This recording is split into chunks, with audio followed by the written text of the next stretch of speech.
Bismillahirrahmanirrahim. Assalamualaikum warahmatullahi wabarakatuh. Hamdan katsiran thayyiban mubarakan fih kama yuhibbu rabbuna wa yardah. Asyhadu an la ilaha illallah wa asyhadu anna Muhammadan abduhu wa rasuluh. Allahumma shalli wa sallim ala nabiyyina Muhammad wa ala alihi wa sahbihi ajma'in amma ba'd.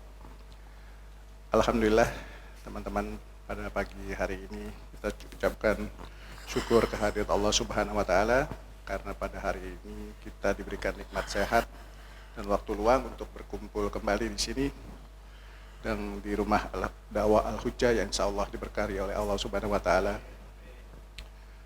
untuk mengikuti kajian bulanan rutin Majelis Taklim kita yang insyaallah pada pagi ini akan dibawakan oleh Ustadz Lutfi Abdul Jabbar Hafizahullah Ta'ala dengan tema untuk apa kita bersama. Tema yang insyaallah menarik ya Ustadz ya. Mungkin ada yang penasaran apa sih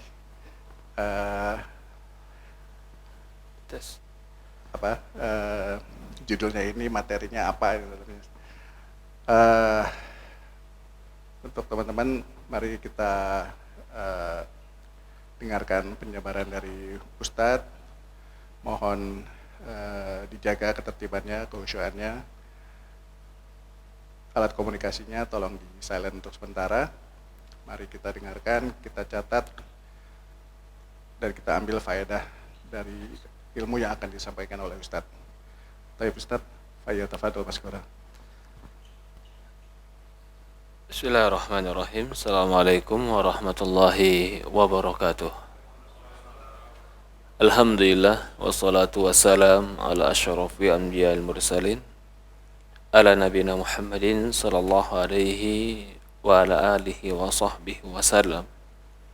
Ashhadu an la ilaha illallah wahdahu la syarika lah wa ashhadu anna Muhammad abduhu wa rasuluhu la nabiyya ba'd.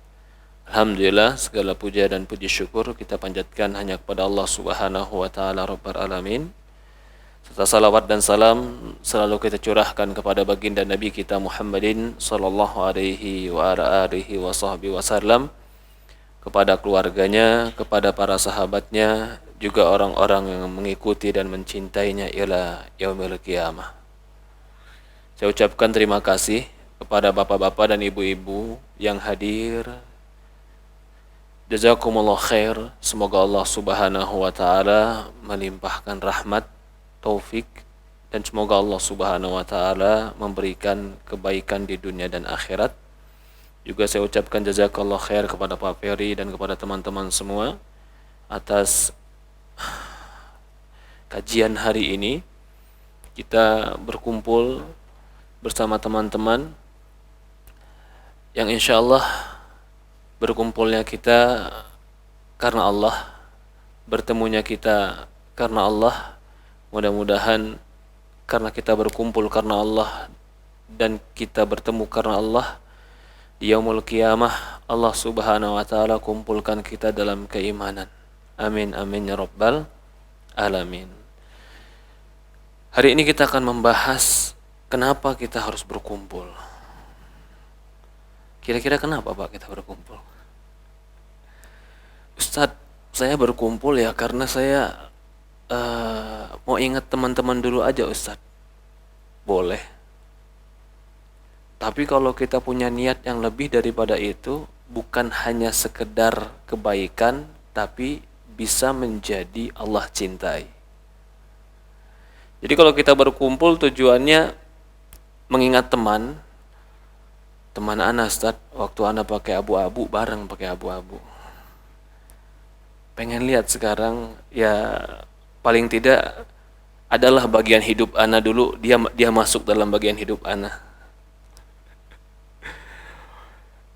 Iya, itu boleh.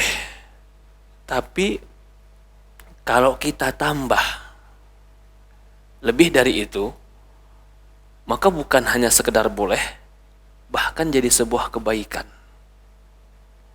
Di dalam hadis Rasulullah SAW menyebutkan di dalam hadis riwayat Bukhari dan Muslim, Kata Rasulullah sallallahu alaihi wasallam, sab'atun yudhilluhumullah fi dhil. Akan ada 7 golongan yang akan Allah berikan naungan di yaumul qiyamah, la yadhilla illa dhillu. Di hari itu enggak ada naungan kecuali naungan Allah. Para ulama menafsirkan, Pak, hadis ini adalah ketika matahari didekatkan. Jadi kita dikumpulkan di padang mahsyar dalam keadaan tidak berpakaian, dalam keadaan tidak beralaskan kaki, lalu matahari didekatkan. Aisyah pernah tanya, ya Rasulullah, kalau kita nggak pakai pakaian dikumpulkan laki-laki perempuan, apakah kita nggak saling lihat ketika itu? Apa kata Aisyah? Kata Rasulullah, ya Aisyah, ketika itu perkara lebih penting, kamu nggak bakal kepikiran itu. Kata Rasulullah dalam hadis yang lain, didekatkan sejauh 1 mil matahari. Ya subhanallah, kebayang Pak, sekarang matahari jauhnya berapa? Orang bilang, bahkan ada yang mengatakan sampai 100.000 tahun kecepatan cahaya. Kecepatan cahaya itu. Kalau didekatkan 1 mil, apa yang terjadi ketika itu sama kita? Dan ini kabar dari Rasulullah. Maka Rasul mengatakan ada orang yang ketika itu tenggelam dengan keringatnya. Ada orang yang keringatnya sampai lehernya. Ada yang sampai betisnya. Betul-betul dahsyat ketika itu. Sambil semua nunggu nih. Ngapain nih kita di padang mahsyar, dikumpulin dalam keadaan tidak berpakaian, semuanya dalam keadaan memperhatikan dirinya. Ngapain kita nih? Apa yang akan terjadi nih? Matahari didekatkan ini. Itu sebenarnya sambil nunggu. Nanti Rasul naik ke Allah, minta, ya Allah, berikan keputusan. Sudah selesai mahsyar. Artinya keputusan timbang nih. Yang mau masuk surga, yang masuk neraka. Tapi penantian ini lama. Maka Rasul mengatakan ada 7 golongan, yang golongan ini Allah kasih tempat teduh. Jadi tempat VIP lah Pak. Semua orang kepanasan dia nggak kena. Dan teduhannya, dia diteduhkan dengan apa? Bukan dengan payung. Dia bukan berteduh juga di dalam rumah, bukan. Allah, arsinya Allah, singgahsananya Allah menjadi teduhan dia di yaumul qiyamah. Siapa nih orangnya, Ustaz? 7 orang nih siapa nih? Ini ada 7 pintu, Pak. Masa 1 pintu aja kita nggak dapet sih? Kan begitu. Rasulullah kadang-kadang, kita keluar sedikit, kenapa sering diarahkan dengan 7? Pintu surga 8. Pintu neraka 7. Lebih sedikit. 7 itu menunjukkan banyak cara untuk mendapatkannya. Salah satunya, Rasulullah mengatakan, kata Rasulullah, rajulani tahaba fillah wastama'a alaihi waftaraqa alaihi. 2 orang atau lebih yang bertemu, dia bertemu karena Allah, berpisah karena Allah. Nanti di yaumul qiyamah Allah akan panggil dia dan Allah akan berikan dia teduhan di yaumul qiyamah yang tidak ada yang meneduhkan kecuali Allah Subhanahu wa taala. Kata para ulama menjelaskan, ini berarti 2 orang yang saling berkumpul, dia berkumpul karena Allah. Jadi berkumpulnya kita, kalau berkumpulnya kita karena Allah, bukan hanya dunia yang kita dapatkan, tapi di yaumul qiyamah kita akan mendapatkan naungan Allah Subhanahu wa ta'ala. Dalam hadis yang lain, Allah Subhanahu wa ta'ala ketika sudah terjadi di padang mahsyar itu, terkumpul manusia di padang mahsyar. Ini dalam hadis yang lain, dalam riwayat Muslim, hadisnya sahih. Maka Allah Subhanahu wa ta'ala bukan sekedar hanya meneduhkan mereka, tapi Allah umumkan di depan banyak halayak ramai. Apa kata Allah? Aina mutahabuna fiyya bijalali yawma adhilluhum fi dhilli yawma la yadhilla illa dhill. Allah panggil nanti, mana orang-orang yang berkumpul di dunia itu karena aku, yang mencintai di dunia karena aku, yang mereka berpisah di dunia karena aku. Di hari ini aku akan teduhkan mereka dengan teduhan yang tidak ada yang bisa memberikan teduhan kecuali aku. Akhirnya dikumpulkan, semua orang melihat, ini loh orang yang berkumpul karena Allah. Ini loh orang yang saling mencintai karena Allah. Ini loh mereka yang berpisah pun karena Allah. Keutamaan besar, Pak. Berkumpul karena Allah, berpisah karena Allah. Banyak lagi hadis-hadis yang lain yang menunjukkan orang yang berkumpul karena Allah dan berpisah karena Allah itu mendapat bukan hanya sekedar mendapatkan kebaikan di dunia dan kebutuhan-kebutuhan dunia, tapi Allah akan berikan kepada mereka di yaumul qiyamah kemuliaan. Di dalam hadis yang lain, kata Allah Subhanahu wa taala, ketika memuji ada orang, ini dalam hadis yang Nabi mengatakan, ketika Nabi memuji ada orang-orang yang akan Allah puji yaumul qiyamah. Mereka akan dimasukkan ke dalam golongan syuhada, saksi-saksi di hadapan Allah. Padahal mereka bukan nabi, mereka juga bukan orang yang ikut perang di jalan Allah, nggak pernah perang. Tapi yaqbiduhumul anbiya, tapi para nabi, para syuhada, yaqbid itu iri. Tapi iri bukan berarti iri dalam keadaan dengki, hasad. Itu namanya bahasa Arab, iri sama orang tapi nggak suka nikmat itu pada orang, itu hasad.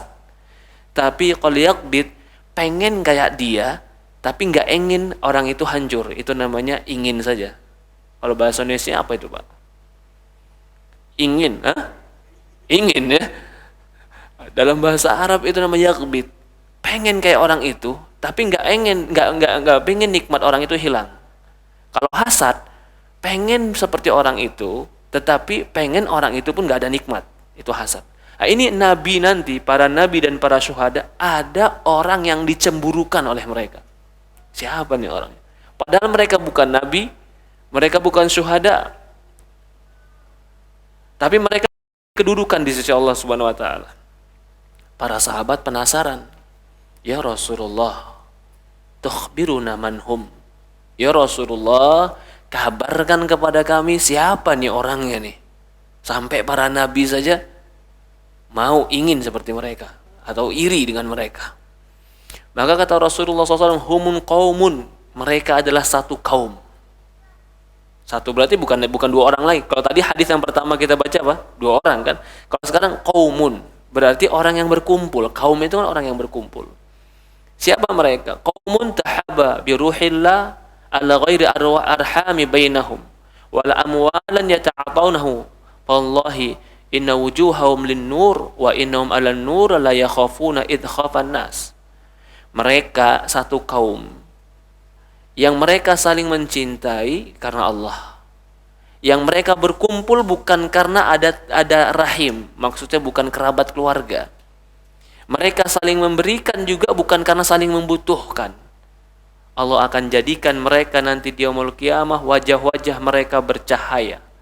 Sinar mereka akan terus bercahaya, dan ketika hari itu mereka tidak akan pernah ada rasa takut ketika manusia cemas dan takut.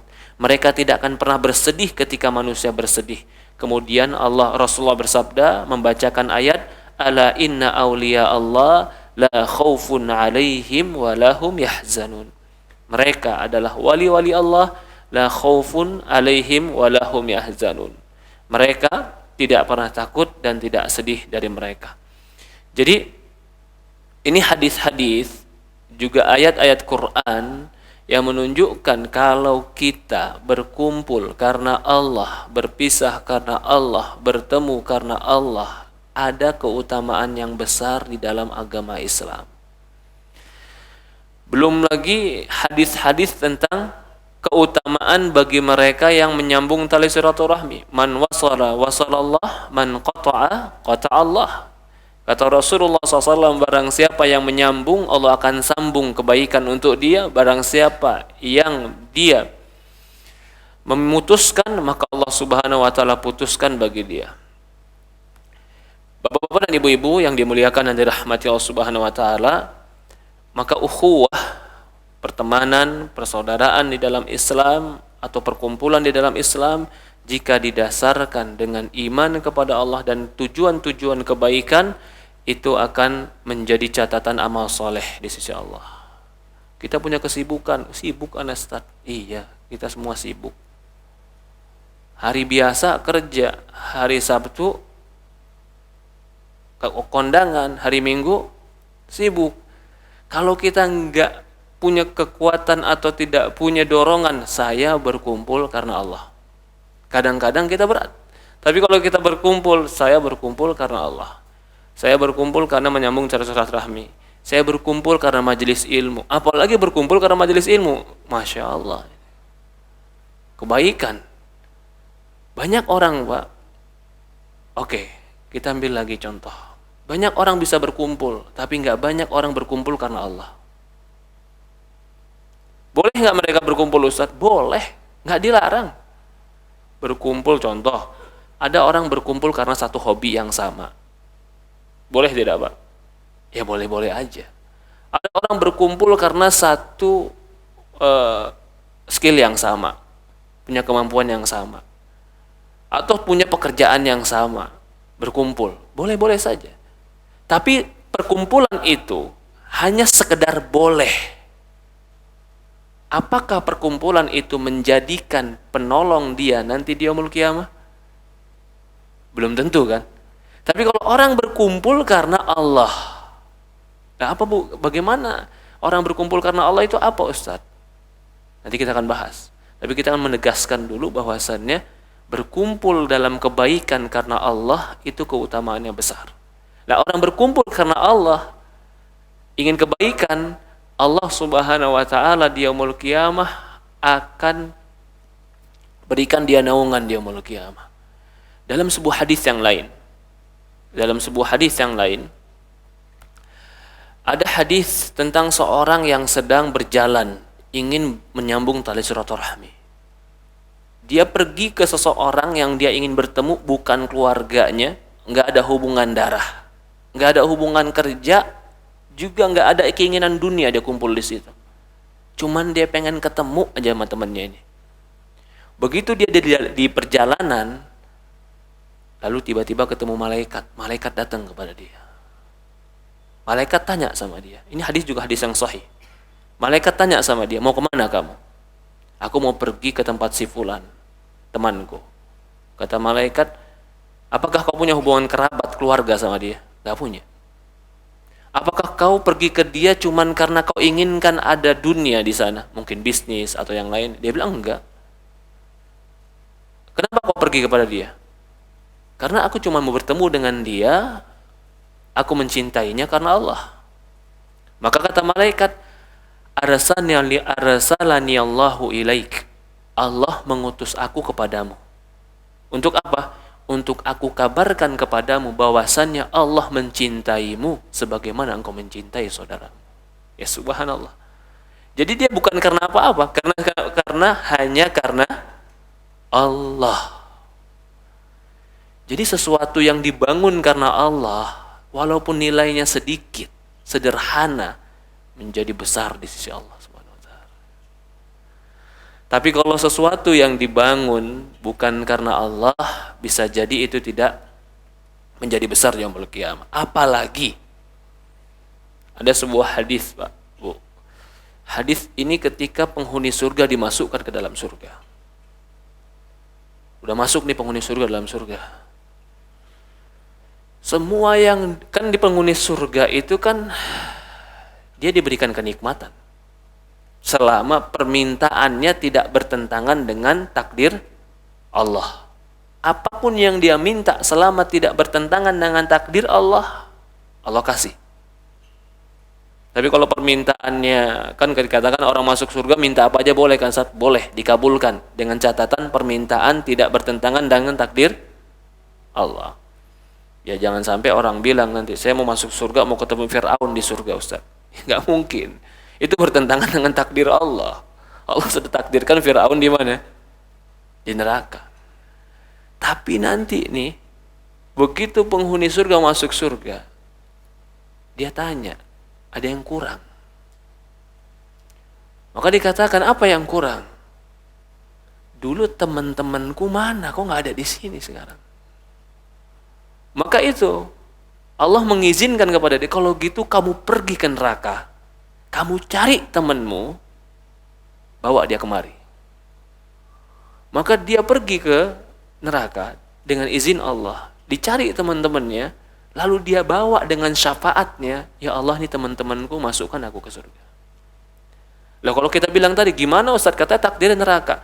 Ini maksudnya adalah teman-teman mukmin yang beriman, yang punya salah, tapi salahnya tetap Allah ampuni. Tapi kalau udah seperti Fir'aun, kafir, yang betul-betul bukan Islam, itu sudah tidak mungkin lagi ditolong dari neraka. Artinya di sini, ketika kita berkumpul karena Allah, berteman karena Allah, lalu menyambung tali silaturahmi karena ingin mendekatkan diri kepada Allah, kebaikannya bukan hanya dunia, tapi kebaikan akhirat akan kita dapati. Kalau kita hanya berkumpul dengan tujuan hanya berkumpul saja, boleh. Tapi kalau kita tambah niat kita berkumpul karena ingin kebaikan, maka Allah akan tambahkan kebaikan untuk kita di dunia dan akhirat. Maka itu Rasulullah mengatakan, Pak, masalu jalisus salih wa jalisus su kahamilutul misik wa nafikul khir. Kata Rasulullah SAW dalam sebuah hadis, perumpamaan teman yang baik dan teman yang tidak baik itu seperti hamilul misik, pembawa minyak wangi dan pandai besi. Sebenarnya hadis ini umum. Teman itu akan mempengaruhi kita. Bahkan dalam sebuah hadis yang lain, Rasulullah SAW bersabda, Al-mar'u ma'adinil khalil, falyanzur ahadukum man yukhaliluh. Kata Rasulullah SAW, sesungguhnya seseorang itu tergantung agama temannya. Kalau temannya baik agamanya, maka dia akan terbawa baik. Kalau teman agamanya gak baik, maka dia pun gak baik. Maka Rasulullah mengatakan, falyanzur man yukhalil, maka perhatikan siapa yang menjadi teman-teman kalian. Kita tadi membahas, kalau begitu bagaimana Ustadz agar perkumpulan itu karena Allah?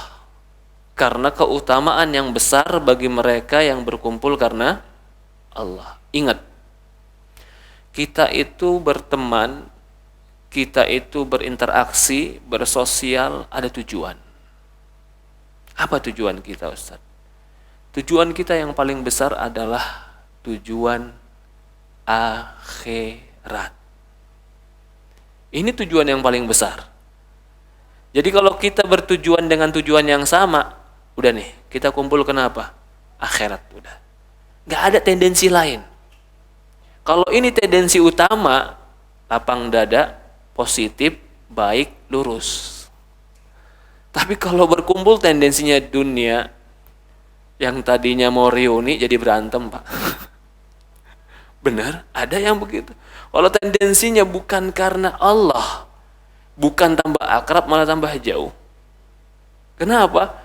Karena sesuatu yang bukan karena Allah bisa jadi Allah jauhkan. Sesuatu yang karena Allah, maka Allah dekatkan. Kalau begitu ditanya, bagaimana supaya karena Allah? Ya, yang pertama, Rasulullah SAW mengatakan, majtama qaumun fi baitin min buyutillah yatluna kitab Allah wa yatadarasuna bainahum illa nazalat humul sakinah wa ghasathumur rahmah wa nazalat wa hafadathumul malaikah.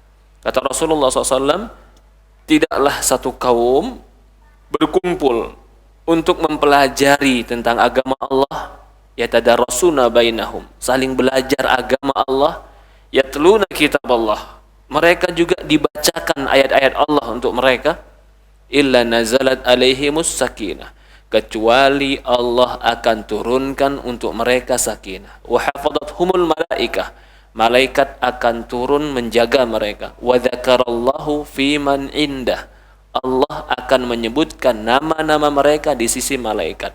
Jadi salah satu yang cara agar kita berkumpul karena Allah adalah majelis taklim. Iya, majelis taklim bisa. Walaupun tujuannya setelah itu apa? Setelah itu kita makan-makan, Ustaz. Iya, boleh. Tapi jangan lupa majelis taklimnya itu yang karena Allahnya dulu. Setelah itu baru yang lain, Ustaz. Mau ngobrol bisnis, boleh, silahkan. Setelah itu mau makan-makan, Ustaz, boleh. Setelah itu mau ngobrol, gimana kabar, gimana keluarga, gimana anak, gimana sehat, alhamdulillah, boleh. Tapi kalau dasarnya itu karena ilmu berkumpulnya, maka yang semua tadi akan mengikuti jadi kebaikan. Karena asalnya adalah kebaikan. Maka itu kata para ulama, tidak ada satu kaum yang berkumpul, maka berkumpulnya karena membaca kitab Allah, mempelajari kitab Allah, kecuali Allah akan turunkan bagi mereka sakinah. Apalagi sekarang usia kita udah nggak muda lagi. Apa masih muda nih, Pak? Hah? Masih ya? Masih 17-an kan ya? Subhanallah, anaknya yang 17-an. Ya Allah. Berarti kan udah lebih banyak harus ingat Allah. Betul tidak? Udah banyak yang udah lewatin masa kehidupan. Kalau masih seperti dulu-dulu aja, nggak berubah-ubah, ya subhanallah. Padahal garis finish tinggal deket ini. Orang kalau lagi balapan, Pak, garis finish dekat, itu gimana harusnya? Hah? Tambah siap-siap, ya nggak? Ini garis finish dekat masih tetap santai. Enggak, Ustaz, Anda masih muda. Boleh ngerasa muda, tapi tetap kalau uban udah keluar. Kata para ulama, tanda, Ustaz, ada di buku saya pernah baca buku namanya Tadkirah. Apa tanda bahwasannya kita mau mati? Hah? Jangan ngomongin uban ya. Mata, ini dengar nih. Benar, ini disebutin para ulama. Mata udah mulai lemah. Hah? Kalau baca nggak pakai kacamata udah nggak bisa baca, Ustaz. Udah deket tuh berarti. Ya. Nanti tambah deket lagi, telinga berubah. Kalau ngomong nggak kenceng nggak denger dia. Hah? Tambah deket lagi, itu semua sendi-sendi nggak bisa bergerak. Setiap bergerak ada keluhan. Aduh lah, kalau sekarang baru ngangkat nih, baru ngeluh. Tapi besok tambah dekat. Setiap bergerak ada. Kata para ulama, itu berarti sinyal dari Allah sudah dekat.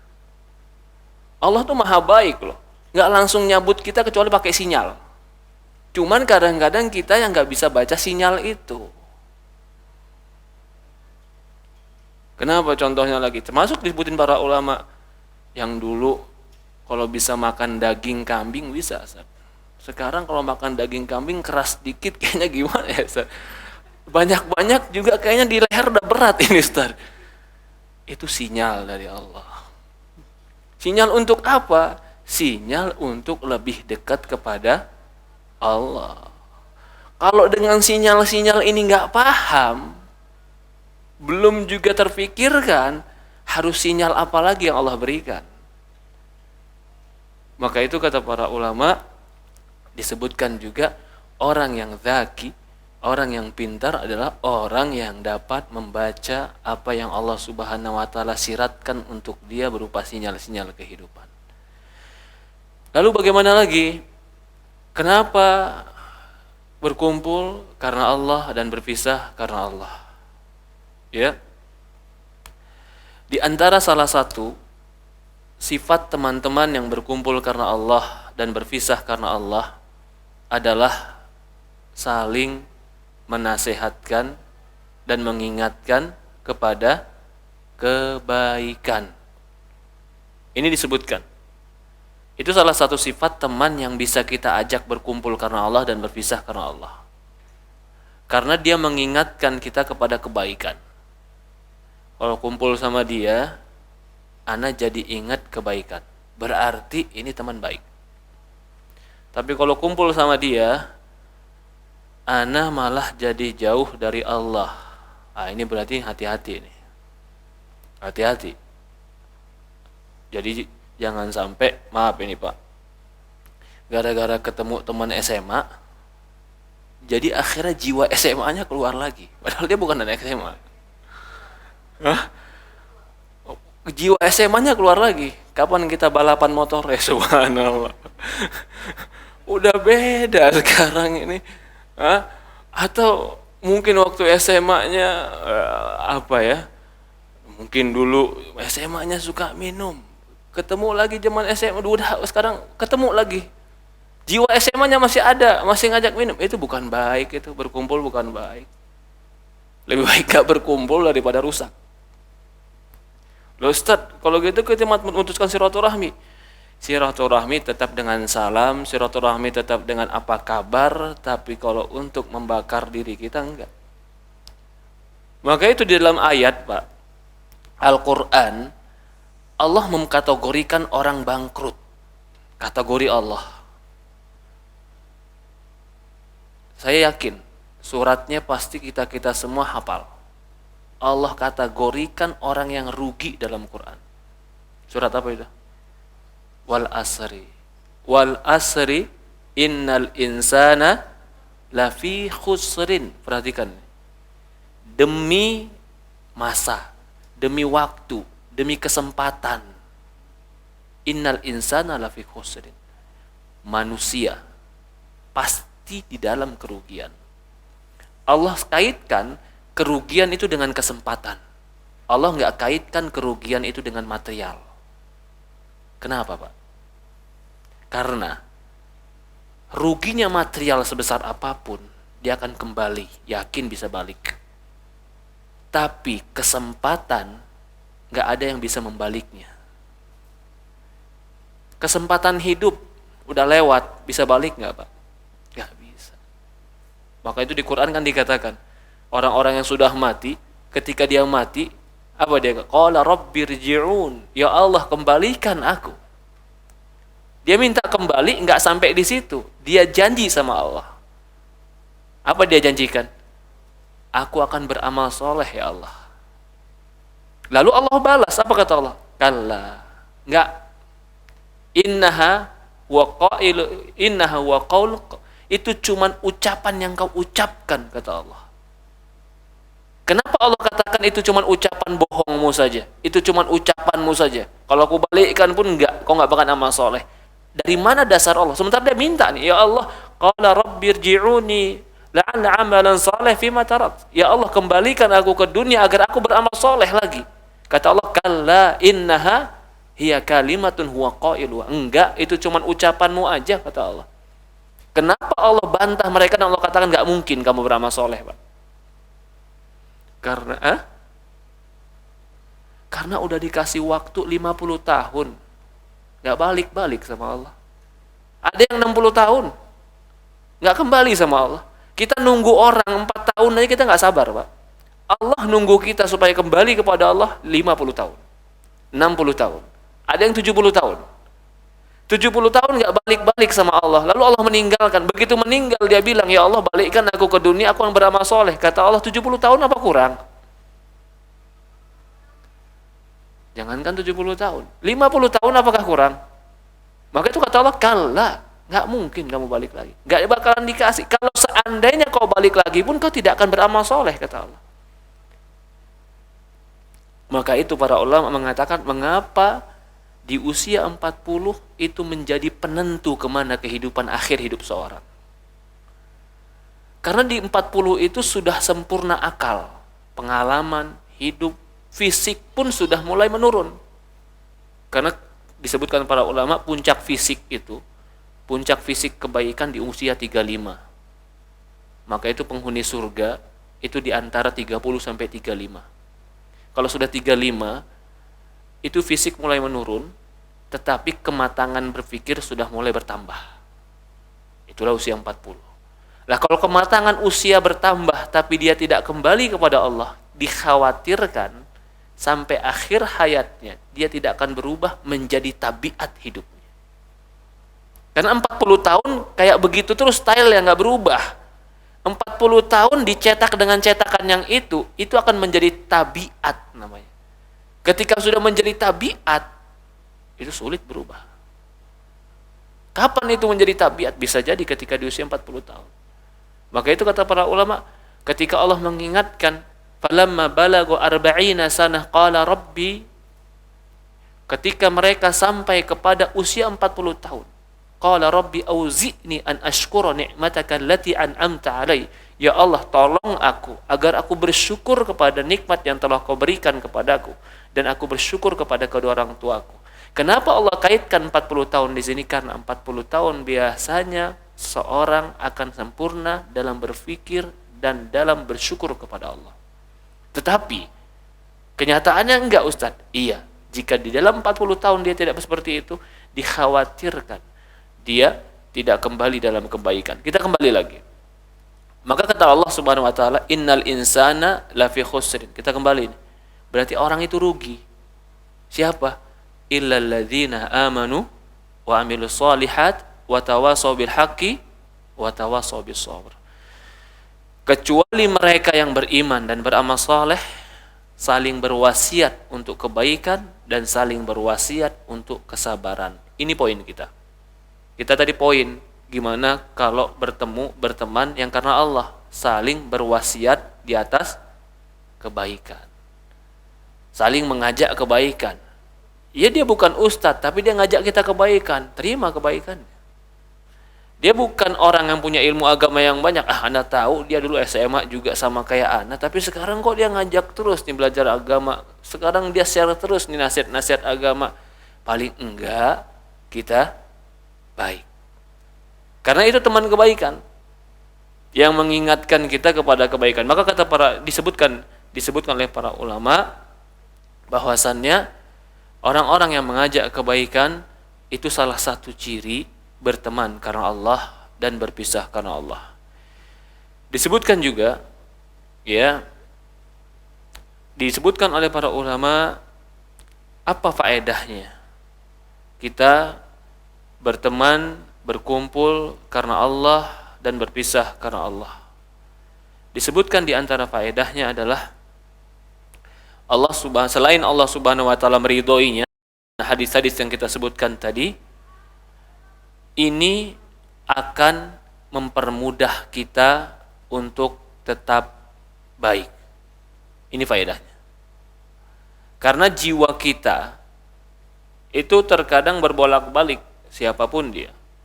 Kadang semangat, kadang tidak, kadang baik, kadang futur, lemah, kadang berpikir lurus, kadang-kadang tergoda, itu manusiawi.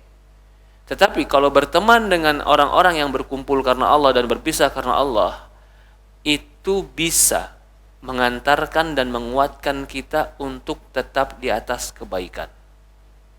Maka itu Allah Subhanahu wa taala menyebutkan di dalam Al-Qur'an, "Fata'awanu 'ala birri wat taqwa wa la ta'awanu bil ismi wal udwan." Kata Allah Subhanahu wa taala, tolong menolonglah kalian di atas kebaikan dan janganlah kalian tolong menolong di atas kejelekan. Ya. Di antaranya juga berkumpul karena Allah dan berpisah karena Allah itu bisa menjaga seseorang dari gangguan syaitan, sebagaimana yang hampir mirip kita katakan tadi.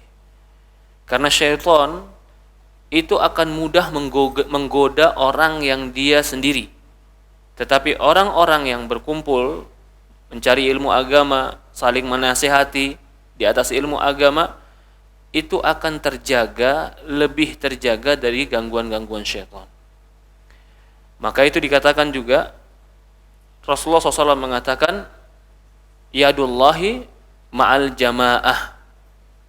Yadullah, kekuatan Allah, tangan Allah bersama jamaah, yaitu orang-orang yang berkumpul karena Allah Subhanahu wa taala. Disebutkan juga Rasulullah mengatakan dalam sebuah hadis, alaikum bil jamaah wa iyyakum firqah fa inna syaitan ma'al wahid wa huwa minal itsnaini ab'ad. Kata Rasulullah SAW, harusnya kalian berjamaah, hati-hati kalian dari sendirian dan berpecahan. Karena syaitan itu lebih dekat dengan orang yang sendirian. Waalaikum bil jamaah fa inna ma ya'kulu dhi'bul qasiyah. Harusnya kalian tetap berkumpul. Fa inna ma ya'kulu dhi'b.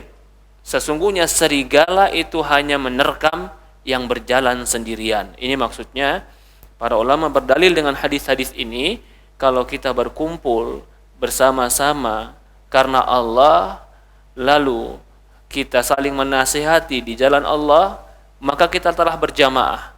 Berjamaahnya kita berarti telah menjaga diri kita dari gangguan-gangguan syaitan. Terutama gangguan syaitan yang apa? Bisikan-bisikan syaitan. Karena syaitan lebih mudah mengganggu orang yang sendirian daripada orang yang berjamaah. Di antaranya juga, ya, disebutkan oleh para ulama, dia akan membukakan pintu-pintu kebaikan yang sangat banyak. Baik itu kebaikan akhirat, juga kebaikan dunia. Sebagaimana kita sebutkan tadi, kebaikan akhirat adalah Allah akan mencintai dia. Sebagaimana Rasul mengatakan, la tadkhulul jannah hatta tu'minu, wa la tu'minu hatta tahabbu. Kata Rasulullah SAW, tidak kalian masuk surga sampai kalian saling mencintai. Tidak akan kalian masuk surga sampai kalian beriman, dan tidak kalian beriman sampai kalian saling mencintai. Maksudnya mencintai karena Allah. Ala adullukum bi amalin, maukah kalian kutunjukkan dengan sebuah amal? Jika kalian lakukan amal ini, tahabbtum, kalian akan saling mencintai karena Allah. Maka Rasul mengatakan, afsyus salam bainakum, tebarkan salam di antara kalian. Begitu juga kebaikan yang ada jika kita berkumpul karena Allah, berpisah karena Allah, kita akan tersemangatkan dalam kebaikan. Ini diantaranya. Tersemangatkan dalam kebaikan, contohnya bagaimana Ustaz? Tanafus. Tanafus dalam kebaikan. Contoh, dulu Abu Bakar As-Siddiq bersama Umar bin Khattab, ini teman seperjuangan, tapi saling memberikan motivasi kebaikan. Sampai suatu hari Umar bin Khattab pernah mengatakan, hari ini aku akan mengalahkan Abu Bakar dalam beramal. Apa yang dibawa Umar ketika itu, Pak? Pernah dengar hadisnya? Umar bawa setengah hartanya diwakafkan ke Rasulullah. Setengah, Pak. Setengah harta, bukan setengah tabungan. Setengah tabungan aja udah berat, apalagi setengah harta. Berarti dia bawa semuanya. Dengan harapan apa? Aku akan mengalahkan Abu Bakar di sisi Allah. Begitu dia sampai ke Rasulullah, ada Abu Bakar, ada Umar, ada Utsman, ada yang lain. Mulailah Abu Bakar bertemu Rasulullah.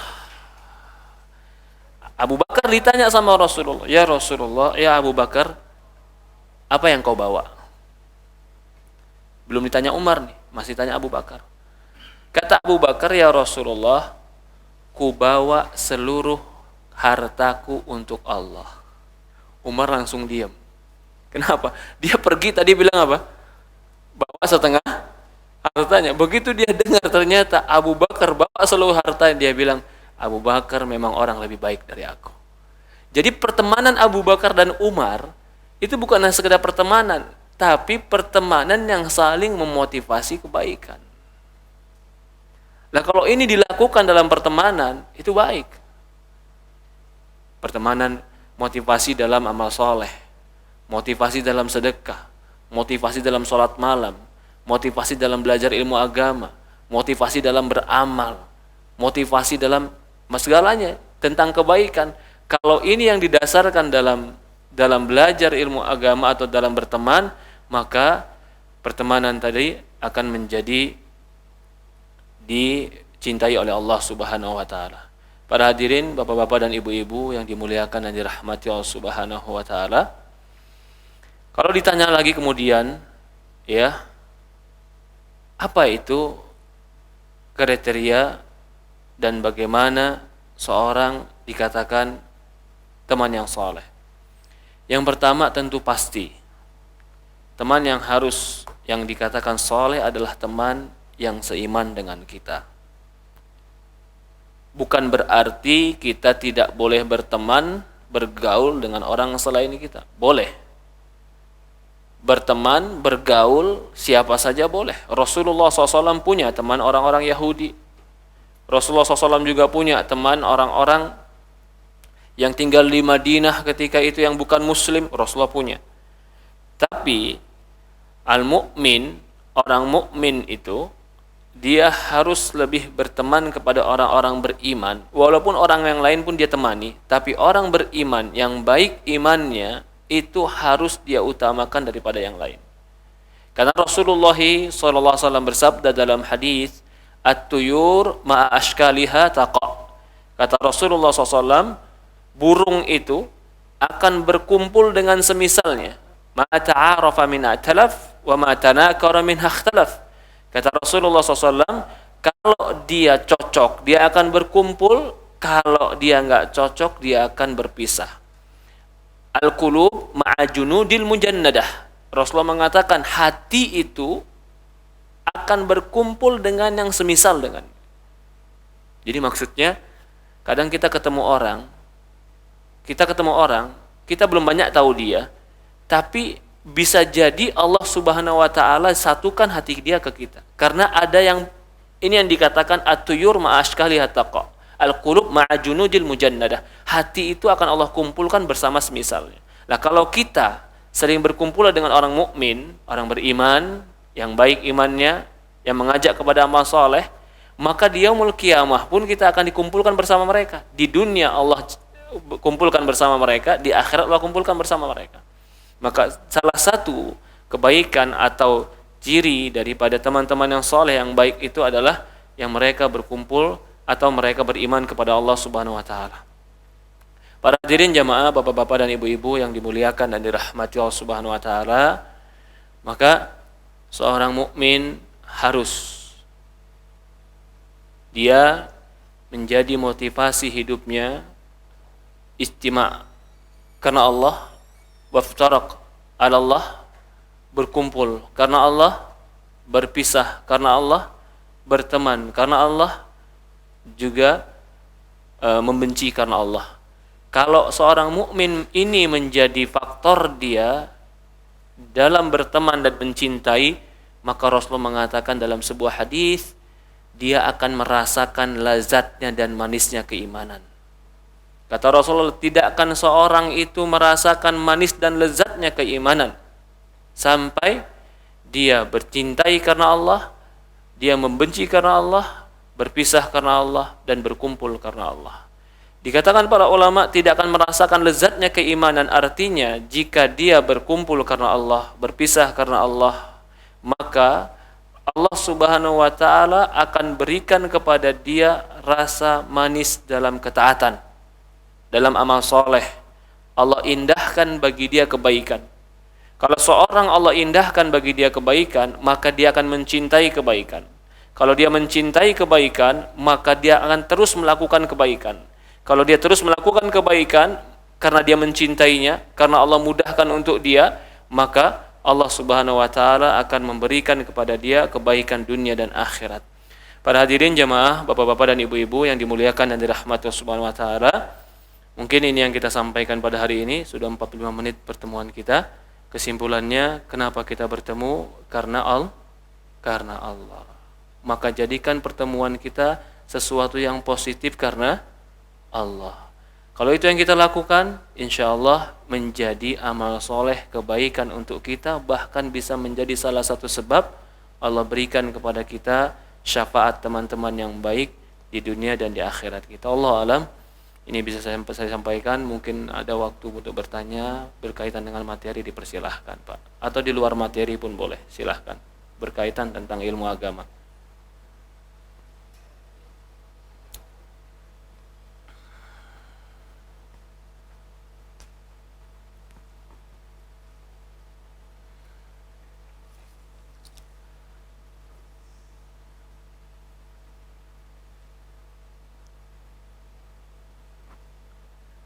Ustadz, bolehkah berkumpul dengan teman sekolah makan siang bareng? Apakah kita mendapatkan pahala atas bertemunya kita? Ya, oke. Dikatakan boleh, boleh, tentu boleh. Tetapi pahala atau tidak, kalau kita niatkan berkumpulnya karena kebaikan, ada sebuah kebaikan, maka bisa berpahala. Tapi kalau seperti kita katakan tadi, berkumpulnya hanya sekedar berkumpul, ya terkadang hanya batas boleh. Hanya batas boleh dan bukan batas pahala. Kalau tujuannya karena Allah, lalu ditanya lagi, apa bedanya? Karena sama-sama makan, Ustadz. Sama-sama makan siang, yang satu kok jadi pahala, yang satu tidak. Yang membedakan pertama niat. Yang pertama, kalau dia niat karena Allah untuk melakukan kebaikan, maka innamal a'malu binniyat. Amalan itu tergantung niat. Yang kedua, perbuatan. Maksudnya apa? Mungkin dia berkumpul niatnya karena Allah, tapi ternyata kurang ada perbuatan-perbuatan positif yang Allah ridhoi di situ. Kita katakan itu belum tentu berkumpul karena Allah. Salah satu ciri berkumpul karena Allah itu adalah melakukan perbuatan-perbuatan yang Allah ridhoi. Sebagaimana kita sebutkan tadi, di antara salah satunya adalah belajar ilmu agama. Ketika dia belajar ilmu agama, maka di situ ada perbuatan yang Allah ridhoi. Berkumpulnya dia pun karena Allah ingin bertemu, maka termasuk salah satu pahala di sisi Allah Subhanahu wa taala. Ustadz, kalau teman kita suka ngajak nongkrong bagaimana Ustadz? Ya.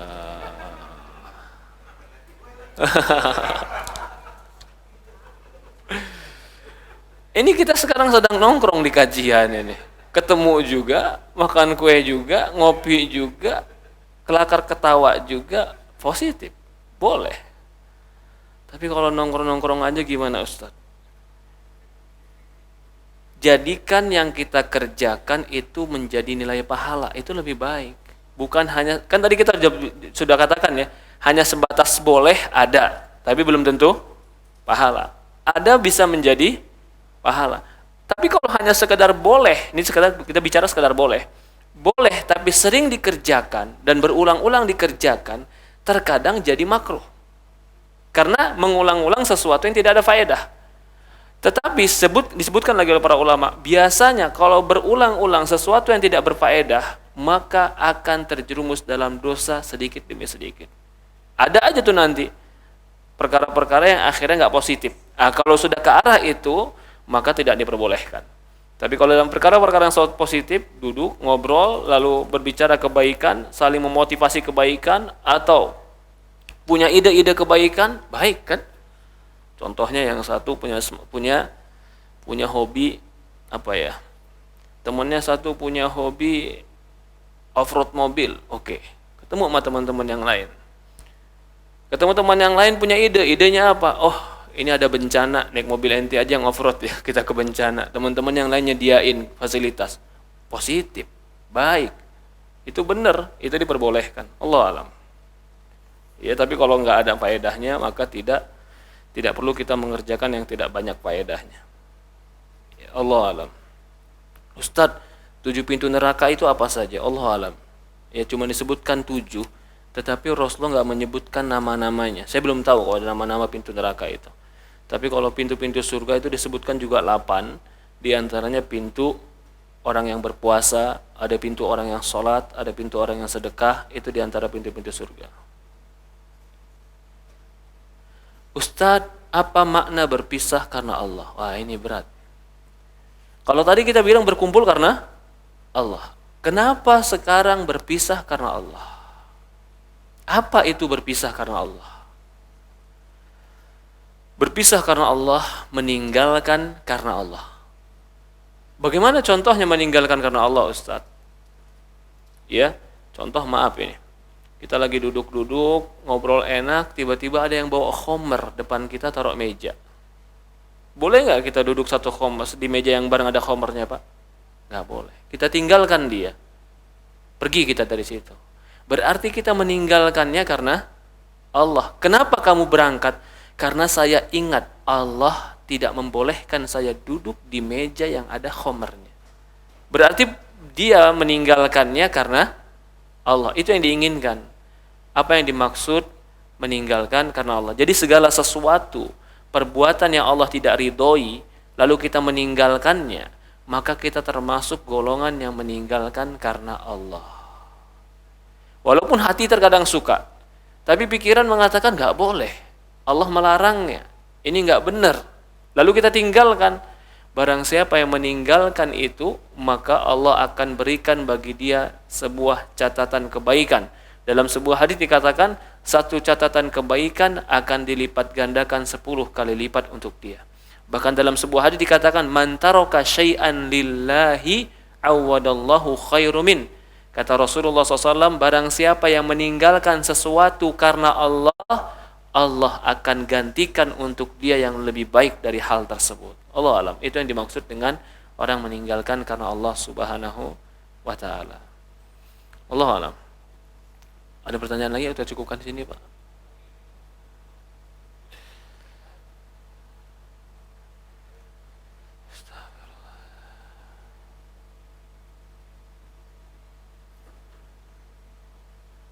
Ya, tidak ada. Kita cukupkan saja, Pak. Sudah 10:30 lebih. Kurang lebih mohon maaf. Semoga Allah Subhanahu wa ta'ala berkahi kita. Semoga Allah Subhanahu wa ta'ala berikan kepada kita kebaikan dunia dan akhirat. Semoga Allah Subhanahu wa ta'ala jadikan perkumpulan ini perkumpulan Allah ridhoi, yang memberikan kepada kita jalan menuju surga Allah Subhanahu wa ta'ala. Subhanakallahumma wa bihamdi, subhanallah ilaha illa anta, nastaghfiruka wa atubu ilaik. Assalamualaikum warahmatullahi wabarakatuh. Alhamdulillah. Terima kasih Ustaz. Jazakallahu khairan barakallahu fiik. Pemaparan yang insyaallah bermanfaat bagi kita. Semoga kita bisa mengambil faedah dan mengamalkannya di dalam kehidupan kita sehari-hari. Baik, mungkin kita cukupkan untuk hari ini. Insyaallah pada bulan depan kita akan adakan kajian kembali dan kita akan infokan di dalam grup WhatsApp kita ya, teman-teman. Terima kasih Ustaz. Alhamdulillah.